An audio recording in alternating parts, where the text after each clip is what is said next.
Hi friends, good morning. এখন আমি বানাবো লাউয়ের খোসা ভাজা। কি কি নিয়েছি একটু দেখিয়ে দিই। এখানে আমি লাউয়ের খোসাটা এরকম সরু সরু আলু ভাজা করে কেটে ভালো করে ধুয়ে নিয়েছি।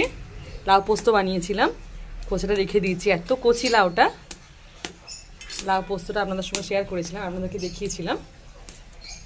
এখানে নিয়েছি হাফ কাপ ফরচুনের সানফ্লাওয়ার তেল, সানরাইজের হিং, দুটো শুকনো লঙ্কা, একটু চিনি, কালো জিরে, এভারেস্টের হলুদ গুঁড়ো, নুন। আজকে রান্নাটা উনুনে বানাবো। কড়াই বসিয়ে দিয়েছি, কড়াই গরম হয়ে গেছে। কড়াইতে দিলাম ফরচুনের সানফ্লাওয়ার তেল।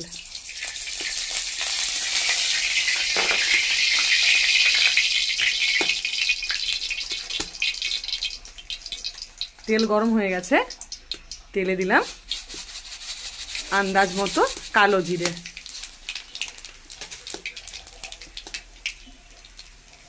কালো জিরেটা একটু ভাজা হয়ে গেছে, আর দিলাম দুটো শুকনো লঙ্কা।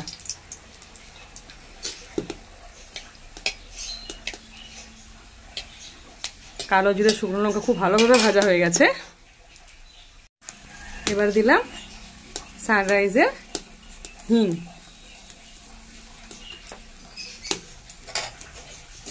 হিংটাও খুব ভালোভাবে ভাজা হয়ে গেছে। দিলাম কেটে ধুয়ে রাখা লাউয়ের খোসা।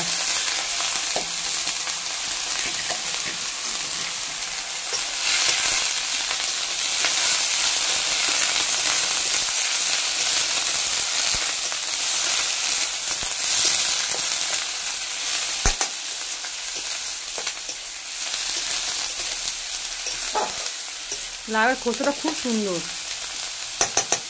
লাউ পোস্ত করার সময় বলছিলাম না, লাউটা একেবারে কচি, খোসাটা ফেলতে ইচ্ছে করলো না। একটু ভেজে নিই। লাউয়ের খোসা পেঁয়াজ রসুন দিয়েও ভাজা যায়। পেঁয়াজ রসুন দিয়ে ভাজলেও খুব সুন্দর লাগে, কিন্তু আমি ভাজলে নিরামিষ দিয়ে ভাজি।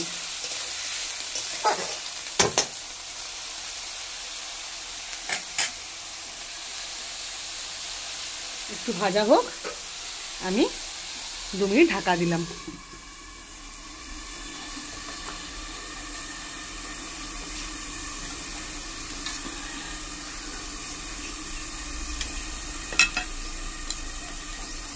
আরে অনেক কাঠ ছিল, রাজা কত কাঠ কেটেছে দেখছেন। ওই জন্য রাজা বলল আজকে রান্নাগুলো উনুনে বানিয়ে নাও। আজকে কি কি রান্না করেছি আপনাদেরকে দেখাচ্ছি। সেরকম কিছুই না, তাও দেখাচ্ছি। ভাত, দাঁড়ান হাতটা সবরি হলো। শুধু তোমার হাতে একটু জল দাও তো বাবা।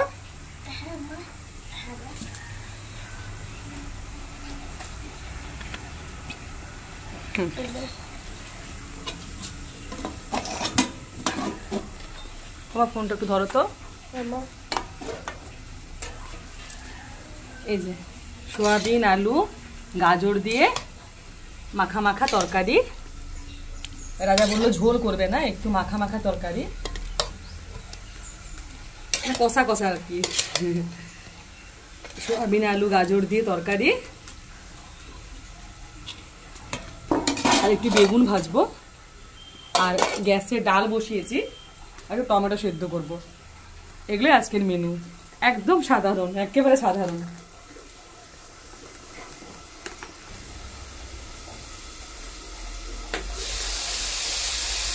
আজকে রান্না তো আপনারা দেখলেন। ভাত হয়ে গেছে, গাজর দিয়ে সোয়াবিন আলু তরকারি হয়ে গেছে, ডালটা হচ্ছে, আর এখন একটু লাউয়ের খোসা ভাজবো, বেগুন ভাজবো, আর একটু টমেটো সেদ্ধ করবো। খুব সাধারণ রান্না আজকে।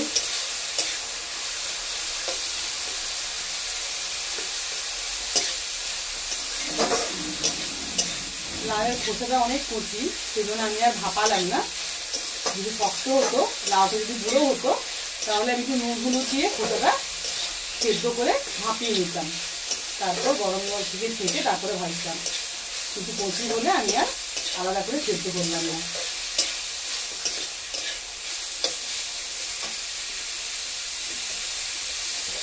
এবার দেব নুন আন্দাজ মতো,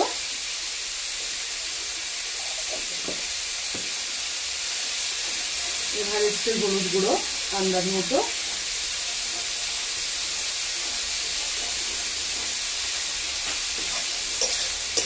ভালো করে মিশিয়ে নেব। আর ওয়েদারটা এত বাজে, কালকে রাত্রের থেকে সমানে বৃষ্টি হচ্ছে।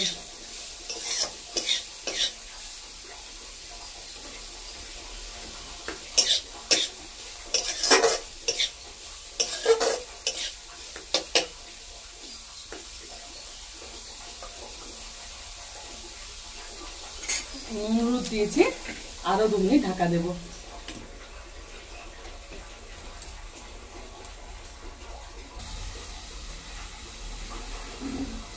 এবার দেখি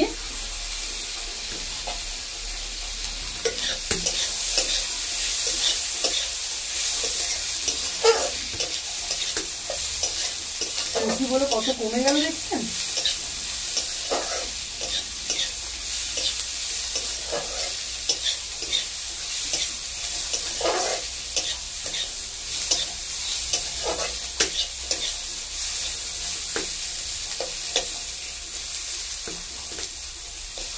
আপনারা ভাববেন রানু লাউয়ের খোসা ভাজছে, সেটাও দেখাচ্ছে, ওটা ভাববেন না প্লিজ, কিছুই না।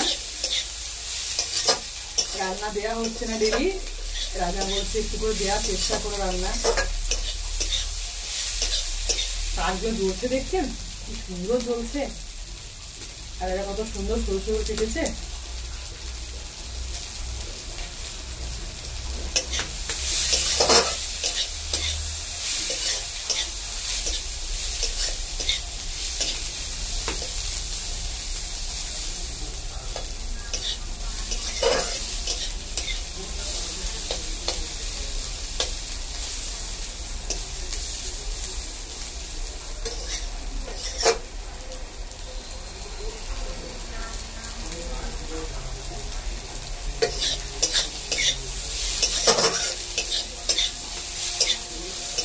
এই ভাজাটা গরম ভাতে খেতে এত সুন্দর লাগে, খুব সুন্দর লাগে, খাওয়া খুব ভিটামিন, খুব পুষ্টি।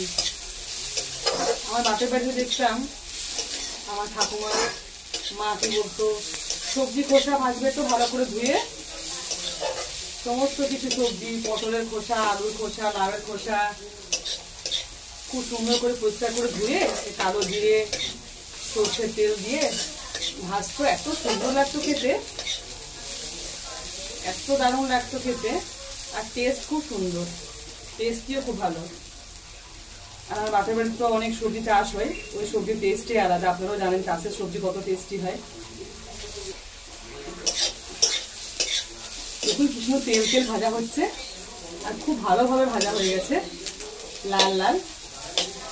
এবারে দেব স্বাদ মতো চিনি,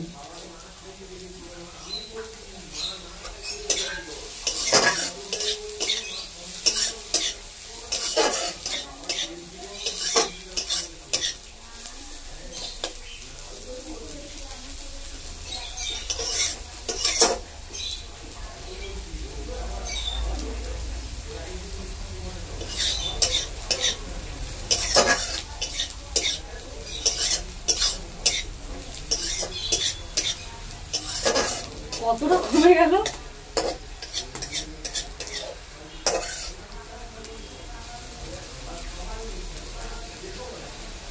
আর কাট দেবো না, এই আংড়াতে একটু একটু হয়ে যাবে, ভাজা প্রায় হয়ে এসছে।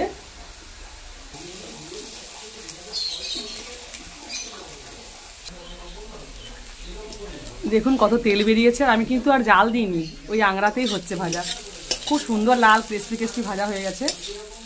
কালারটা খুব সুন্দর, ফোনে বুঝতে পারা যাচ্ছে না, কালারটা খুব সুন্দর এসছে, পুরো লাল লাল ভাজা হয়েছে। অনেকটা কমে গেল, অনেকটা তেল দিয়েছিলাম, ব্যাস রেডি। এবার নামিয়ে নিই, এবার নামিয়ে নিই।